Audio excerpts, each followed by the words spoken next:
What is going on, guys? Lone PC Gamer here, bringing you another Diablo 3 video. I haven't done one of these in a while. This is going to be a build video for monks, specifically cold monks, but the cold part can be taken out and switched between any of the other elemental builds that you want.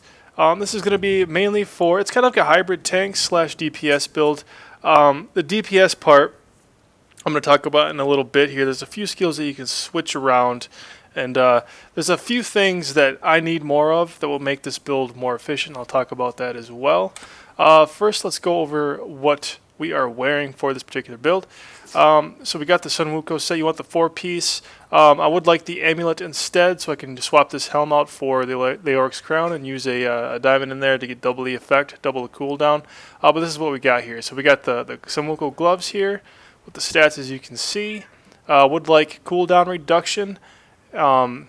Possibly instead of it, you might have to take a DPS downgrade if you want to keep that vitality. Get rid of one of the crit hit there for the cooldown.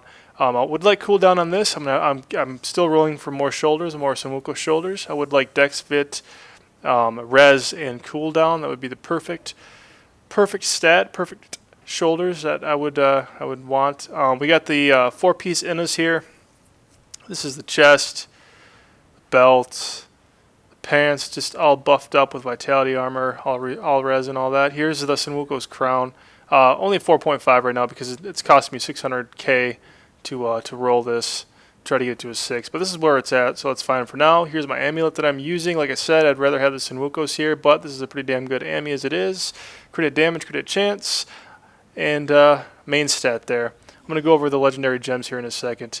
We got the crudest boots. This is important too because the Mystic Ally summons 2 Mystic Allies at 5 by your side instead of 1. So that helps out with spirit regen, and I'll explain why in just a second.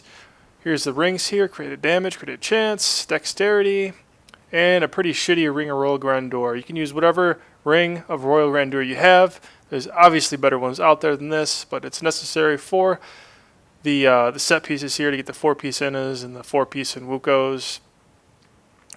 And yes, so our weapons, I'm using, these weapons are subject to change. You can use a 2-hander if you can use whatever weapons you want, whatever you can get.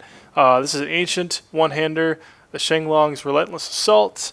I got the 5% bonus damage against elites there.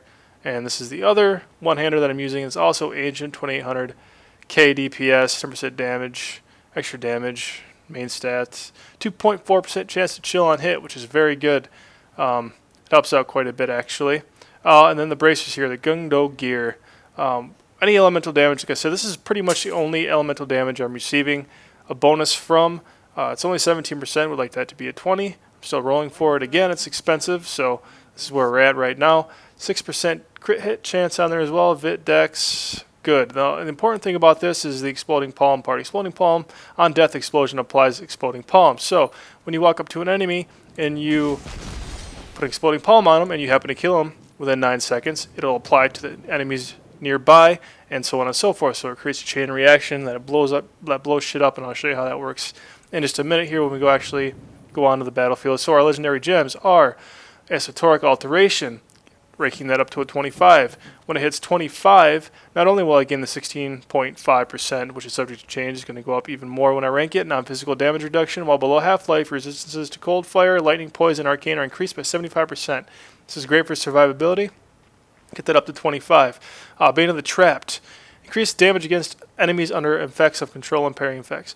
This is good because I stun, I freeze, and I do all that stuff, so they take this % extra damage. And when I hit level 25 with this thing, I get an extra R that reduces movement speed of enemies within 15 yards by 30%. Also good.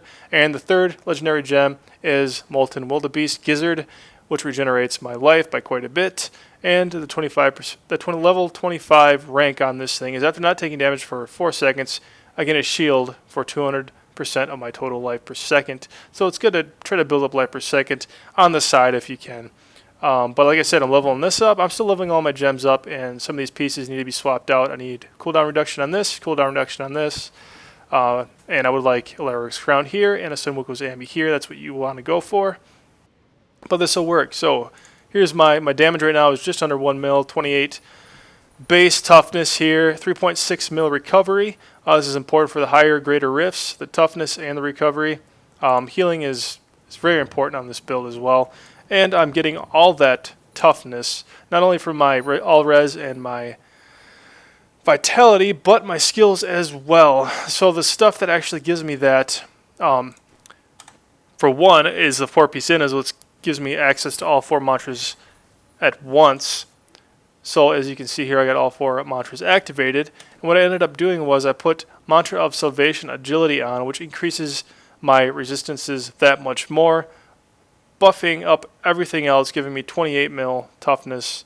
When I'm actually fighting, it goes anywhere between 40 to 50 mil. So that's pretty cool. So this is the skills that I use for this particular build. Primary, Fists of Thunder, because I don't have enough cooldown reduction to get rid of a spirit generator. So we have Wind Blast down there for cold damage, Exploding Palm, and Penting Doom, cold damage again. Exploding Palm, because we have those Gungno Gear Bracers, it's going to just create a chain reaction that's going to destroy shit. Sweeping Wind, we have this for spirit regeneration with Inner Storm. That's to keep our spirit regen up so we can keep casting Cyclone Strike. Mystic Ally also increases our spirit regeneration. We have 2 of these because of our crudest boots that we are currently wearing.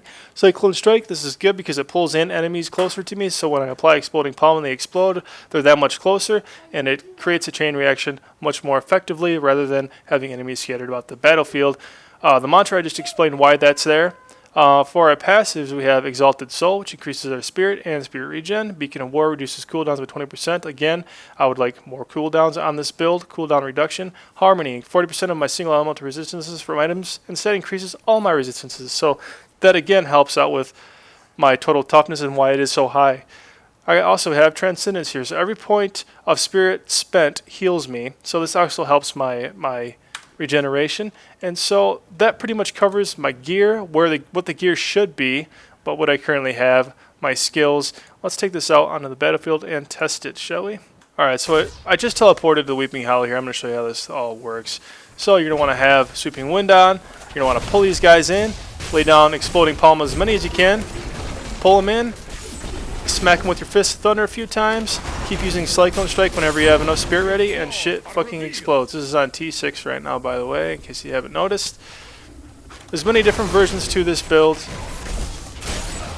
And what I'm effectively going to try to go for is high CDR, high cooldown reduction like I talked about before, which will allow me to eventually use Epiphany. What I'm going to do is take Sweeping Wind off, slide all my skills over to the left, put Epiphany on, and possibly take the mantra off. I'm not sure. I need some sort of high damage output, preferably Wave of Light or something along those lines. Shit, we got cold up in here.